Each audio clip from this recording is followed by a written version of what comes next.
ഹിന്ദു സമൂഹത്തോടും ശബരിമല അടക്കമുള്ള ഹൈന്ദവ തീർത്ഥാടന കേന്ദ്രങ്ങളോടുമുള്ള ഇടതു സർക്കാരിന്റെ അവഗണന തുടരുകയാണ്.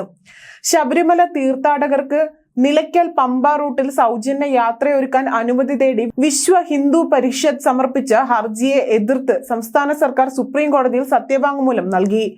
ഹർജി തള്ളണമെന്നും സംസ്ഥാനം ആവശ്യപ്പെട്ടു. സുരക്ഷിതത്വവും സുഖപ്രദവും കുറഞ്ഞ നിരക്കിലുള്ളതുമായ യാത്രയാണ് KSRTC ഒരുക്കുന്നതെന്ന് സംസ്ഥാന സർക്കാർ സത്യവാങ്മൂലത്തിൽ പറയുന്നു. നിലയ്ക്കൽ പമ്പ റൂട്ടിൽ ബസ് സർവീസിന് KSRTCക്ക് മാത്രമാണ് അധികാരമുള്ളത്. ബസ്സുകൾ വാടകയ്ക്കെടുത്ത് സർവീസ് നടത്തണമെന്ന ഹർജിക്കാരുടെ ആവശ്യം അംഗീകരിക്കാനാകില്ല എന്നും ഇത് പെർമിറ്റ് ചട്ടങ്ങളുടെ ലംഘനമാണ് എന്നും എതിർ സത്യവാങ്മൂലത്തിൽ പറയുന്നു. മണ്ഡല മകരവിളക്ക് കാലങ്ങളിലും മറ്റു വിശേഷ അവസരങ്ങളിലും മാസപൂജയ്ക്ക് നട തുറക്കുമ്പോഴും തീർത്ഥാടകർക്കായി വിപുലമായ സൗകര്യങ്ങളാണ് KSRTC ഒരുക്കുന്നതെന്ന അവകാശവാദമുണ്ട്. സംസ്ഥാനത്തെ 97 ഡിപ്പോകളിൽ നിന്ന് ആവശ്യമായ ബസ്സുകളും ജീവനക്കാരെയും എത്തിച്ചാണ് സർവീസ് നടത്തുന്നത്. ബസ്സിൽ തീർത്ഥാടകരെ നിർത്തി യാത്രയില്ല. വലിയ തിരക്കുള്ളപ്പോഴാണ് നിന്നും യാത്ര വേണ്ടിവരുന്നത്. വേണ്ടത്ര ബസ്സുകൾ ഇല്ല എന്ന വാദം തെറ്റാണ്. അമിത നിരക്ക് ഈടാക്കുന്നില്ല.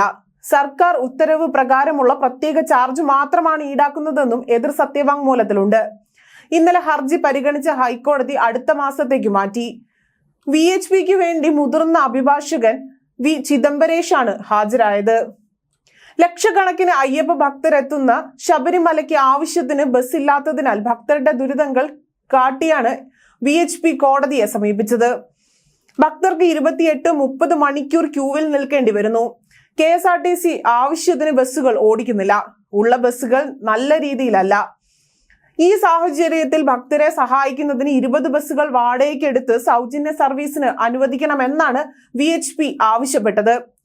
നേരത്തെ കേരള ഹൈക്കോടതിയെ സമീപിച്ചിരുന്നെങ്കിലും ആവശ്യം അംഗീകരിക്കാത്തതിനെ തുടർന്നാണ് സുപ്രീം കോടതിയിൽ വരെ എത്തിയത്.